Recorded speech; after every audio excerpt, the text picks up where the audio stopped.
Hello నమస్తే, welcome to plus TV. నేను మీ Alankrita. So రీసెంట్గా బాలయ్య బాబు గారి కూతురు ఒక యాడ్ చేశారు కదా. సో చాలా బాగా వైరల్ అయిపోయింది.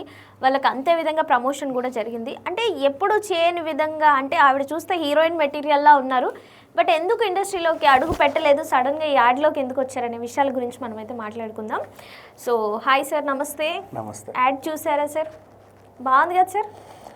యాక్చువల్గా చెప్పాలంటే సిటీలో ఓ రెండు జ్యువెలర్స్ వాళ్ళ పంట పండిందని చెప్పుకోవాలి. ఒకరు మన పిఎంజే, మహేష్ బాబు వాళ్ళ అమ్మాయి ఎప్పుడైతే యాడ్ చేయడం స్టార్ట్ చేసిందో పిఎంజే జ్యువెలర్స్ అసలు వాళ్ళు ఎక్కడికో వెళ్ళిపోయింది వాళ్ళది బ్రాండ్. నెక్స్ట్ ఇప్పుడు సిద్ధార్థ ఫైన్ జ్యువెలర్స్. నిజంగా వీళ్ళ అదృష్టమే. ఎందుకు చెప్పనా, ఎవరో ఒక మోడల్తో వీళ్ళు షూట్ చేసుకుంటే ఇంత మనం మాట్లాడుకునే వాళ్ళం కాదేమో. ఇప్పుడు ప్రతి ఒక్కరు ఫస్ట్ బాలయ్య కూతురు యాడ్, బాలయ్య కూతురు యాడ్ యాడ్ యాడ్ ఏం యాడ్ అని చూస్తే సిద్ధార్థ జ్యువెలర్స్. ఎంత ఇదైపోయింది. వీళ్ళది యాక్చువల్లీ వనస్థలిపురంలో కార్పొరేట్ ఆఫీస్, ఇక్కడ జూబ్లీ హిల్స్లో స్టోర్. ఉన్నారు ఎప్పటి నుంచో మార్కెట్లో. కాకపోతే మరి ఎందుకు వచ్చిందో ఐడియా తెలియదు. ఐడియా వచ్చినందుకు వాళ్ళని మెచ్చుకోవాలి. ఇంకా చెప్పాలి అంటే ఇప్పుడు బాలయ్య ఉన్నాడు, ఆయన కెరీర్లో ఎప్పుడు కూడా బ్రాండ్ ప్రమోషన్స్ చేయలే. ఎప్పుడే అన్స్టాపబుల్కి వచ్చిన తర్వాత ఆయన కెరీర్ మొత్తంలో ఎప్పుడు కూడా దేనికి బ్రాండ్ ప్రమోషన్ చేయాలి, ఈవెన్ కత్తిరింపులకు కూడా పోలా. ఎప్పుడైతే అన్స్టాపబుల్ వచ్చిందో మ్యాన్సన్ హౌస్ నుంచి మొదలుకొని వేగా జ్యువెలర్స్, ఇంకా రియల్ ఎస్టేట్ కంపెనీలు అన్నిటికీ ప్రమోట్ చేయడం స్టార్ట్ చేశాడు. ఆ వారాహికి అయితే కత్తిరింపు కూడా వెళ్ళాడు ఈ జూబ్లీ హిల్స్లో. సో ఓకే ఫైన్, ఈ ఏజ్లో ఇంత వచ్చినా కూడా ఆ క్రేజ్ ఏమాత్రం తగ్గలేదు అనుకుంటే, వీళ్ళకి ఆల్రెడీ సొంత బ్రాండ్ ఉంది బ్రాహ్మణికి, హెరిటేజ్. ఆవిడ హెరిటేజ్ని ప్రమోట్ చేస్తూ బోల్డ్ అనే అవార్డ్స్ కూడా తీసుకుంది, ఇంటర్నేషనల్ అవార్డ్స్. హెరిటేజ్ కర్డ్ కానీ డైరీ ప్రోడక్ట్స్ ఏవైనా సరే మార్కెట్లో ఇప్పటికీ అదొక మంచి బ్రాండ్. వదిలేసుకుందాం. వీళ్ళ చిన్న కూతురు ఏంటి అంటే ప్రొడక్షన్ హౌస్. ఇప్పుడు అన్స్టాపబుల్ లాంటి ఉన్నాయి కదా, వాళ్ళే చూసుకుంటారు అవన్నీ. సరే ప్రొడక్షన్ బాగానే చూసుకుంటున్నారు కదా అనుకున్న అల్లుడు కూతురు ఇద్దరు సడన్గా యాడ్ రంగంలోకి వచ్చింది. మంచి జ్యువెలరీ యాడ్ ఎవరైనా చేయొచ్చు, ఖచ్చితంగా మోడల్సే ఉండాలని ఏముంది చెప్పు, ఎవరైనా పెట్టుకోవచ్చు. ఇప్పుడు నగలు పెట్టుకోవాలంటే ఒక పర్టికులర్ షేపు ఇవన్నీ ఉండాలా, కట్అవుట్ ఏమీ అవసరం లేదు, అందరూ వేసుకోవచ్చు. సో ఈ ఐడియా వచ్చింది, బాలయ్య కూతుర్ని పెడదాం అనిపించింది. ఆవిడకి రెమ్యునరేషన్ ఎంత ఇచ్చారో, ఆవిడ ఊరికి యాడ్ చేసిందో తెలియదు, కానీ సచ్ ఏ బ్యూటిఫుల్ యాడ్ ఎక్కడికో వెళ్ళిపోయింది. సిద్ధార్థ ఫైన్ జ్యువెలర్స్వి వాళ్ళ సంస్థలకి ఉన్న ఆ రెప్యుటేషన్, ఆ ఇమేజ్. నన్ను అడిగితే నీకు తెలుసా, బాలయ్య కత్తిరించిన తర్వాత వారాహి 3-4 తయారయ్యాయి బ్రాంచ్లు.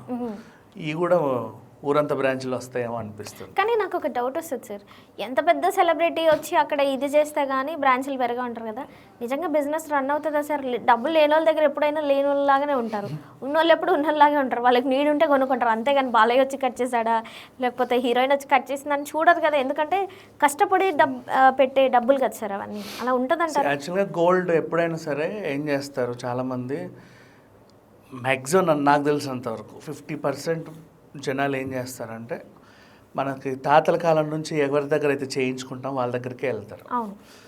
అంటే వాళ్ళు కూడా నీట్గా చేస్తారు. బిస్కెట్లు ఇంత ఏ చిన్న చిన్న బిల్లలు కొనుక్కొని వాళ్ళ దగ్గరికి వెళ్ళి దిద్దులో, లేకపోతే పాత బంగారాన్ని మళ్ళీ ఇంకేదో చేయించడం, అక్కడికి వెళ్తూ ఉంటారు. పెద్ద పెద్ద స్టోర్స్కి వెళ్ళరు. అంటే వెళ్ళినా కూడా వాళ్ళకి ఏంటంటే మనిషికి ఇది ఆశ ఉంటుంది కదా, అవన్నీ చూసి అన్నీ కావాలనిపిస్తుంది. బంగారం అంత ఈజీగా కావాలనిపించినంత ఈజీగా కొనలేము. అలా నా కోరిక కొన్నేళ్ల పాటు ఉండిపోతుంది, తీరని కలే అది.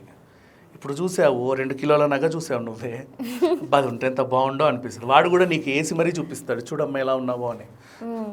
ఇది నాకుంటే బాగుండు అనిపిస్తుంది, కానీ అప్పటికప్పుడు కొనలేం కదా. అదొక కళ, ఎప్పటికో కానీ. సరే పెళ్ళి టైంకో లేకపోతే ఇంకెప్పుడో లైఫ్లో స్పెషల్ ఈవెంట్స్ ఉన్నప్పుడు అదృష్టం కొద్దీ కొనుక్కుంటూ ఉంటాం. అదే ఈ షాప్ వాళ్ళ దగ్గర కనుకో, మనం ఇచ్చిందే తను చేసిస్తాడు. ఎలా చేస్తావంటే 4 బొమ్మలు చూపిస్తాడు. ఇప్పుడు నీకు ఎలా కావాలో అడుగుతాడు, నీకు నచ్చితే గూగుల్లో నాకు ఇట్లా కావాలి అని చూపిస్తావు, చేసిస్తాడు. ఇన్నఫ్. ఆయన దగ్గర అంత కలెక్షన్ కూడా ఉండదు, నువ్వు మామూలుగా సొల్లుగార్చుకోవడానికి అంత ఉండదు, ఏముండదు. ఈ ఇప్పుడు పైగా వాళ్ళది చిన్న షాప్, ఒక చిన్న రూమ్ ఏరియా అంతే. మహా అయితే 10 జతల పట్టీలు ఉంటాయేమో అక్కడ, అంతే. అవి మనకి చూసి బోరు కొట్టేసి అంత ఏముందిలే అనిపిస్తుంది, అంత తక్కువ నుంచి ఏముండదు. పట్టీలు ఎక్కువ మారుస్తూ ఉంటారు ఆడవాళ్ళు, ఎందుకంటే అది వెండి కరిగిపోతుంది కాదు, వెండి, ఆ. తెగిపోతుంది, లూజ్ అవుతుంది కాబట్టి. ఈజీగా మార్చుకుంటా ఉంటారు. దాంట్లో కాస్ట్ gold కూడా తక్కువే. తక్కువ అందుబాటులో ఉంటుంది మనకి హ్యాపీగా. బంగారం అట్లా చేస్తాం మనం మార్చలేం కదా, ఈరోజు ఈ నగర్ రేపు అది ఎల్లుండి ఇది, we can't do that. So అందుకని చెప్పేసి అంటారు. నువ్వు అడిగింది మంచి క్వశ్చనే. మోస్ట్లీ ఇట్లా పెద్ద పెద్ద వాటికి ఎవరు వెళ్తారు అంటే రెగ్యులర్గా బంగారం కొనే వాళ్ళు కూడా కొంతమంది ఉంటారు. వీళ్ళు మారుస్తూ ఉంటారు అన్నమాట. అంటే మార్కెట్లో ఇప్పుడు ఒక డిజైన్ ఉంది, ఆ డిజైన్ కొత్తగా అనమాట, ఇప్పుడే వచ్చింది మార్కెట్లోకి.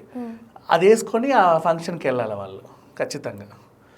నీ మెడలో బంగారం ఉండడం ఒక ఎత్తు అయితే, అది రీసెంట్ డిజైన్ అవ్వడం ఇంకో ఎత్తు. అంటే అబ్బా వీళ్ళు ఎప్పటికప్పుడు అప్డేట్లో ఉంటారు అనే ఆ సోషల్ స్టేటస్ అలాగే ఉంటారు. మా బంగారం వేసుకోలేదంటే ఇవి ఎప్పుడైనా వింటుంటాం, చిన్న ఫంక్షన్లో అయినా పెద్ద ఫంక్షన్లో అయినా. కానీ డిజైన్లు కూడా పట్టుకుంటున్నారంటే వీళ్ళ ఇక తెలివితేటలన్నీ గోల్డ్ మీదే ఉన్నట్టు. అంటే ఎలా చెప్పనా, ఇప్పుడు టెంపుల్ జ్యువెలరీ వచ్చిన తర్వాతనే జ్యువెలరీకి బరువు పెరిగింది. ఇంతకుముందు లేదు. టెంపుల్ జ్యువెలరీ వచ్చిన తర్వాత కొంచెం బరువు పెరిగింది. ఇప్పుడు ఆ టెంపుల్ జ్యువెలరీ కూడా పాతదైపోయి దాంట్లో డీటెయిలింగ్ వస్తున్నాయి. అంటే లైక్ ఇక మహాభారతంలో ఘట్టాలన్నీ ఇందులో ఉన్నాయి చూడు, రామాయణం అంతా ఇందులో ఉంది చూడు, నిజం.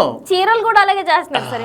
ఇట్లా ఆ విధంగా ఉండేసరికి దాంట్లో మళ్ళీ డీటెయిలింగ్లు, స్పెషల్గా వచ్చిన కొత్త కొత్త బడ్స్ అవన్నీ పేర్చుకుంటూ వెళ్ళి చూపిస్తూ ఉంటారు. అండ్ వెనకాల తాళ్ళు కట్టే ట్రెండ్ కూడా వెళ్ళిపోయింది.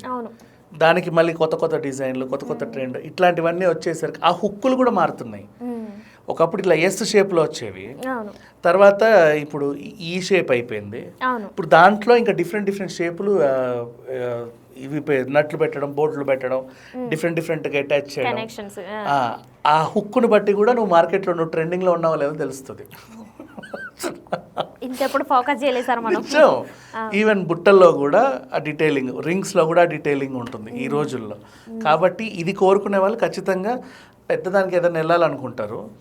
ఏది బాగా లైమ్ లైట్లో ఉంటే అందులోకి వెళ్ళాలనుకుంటారు. అంటే ఓ ట్రస్ట్. నెక్స్ట్ ఇంకొకటి, గోల్డ్ మనం ఎక్కడ పడితే అక్కడ కొన్నా కూడా ఒక నమ్మకం అనేది ఉంటుంది. అంటే ఎవడేం చేస్తాడో ఏంటో అని.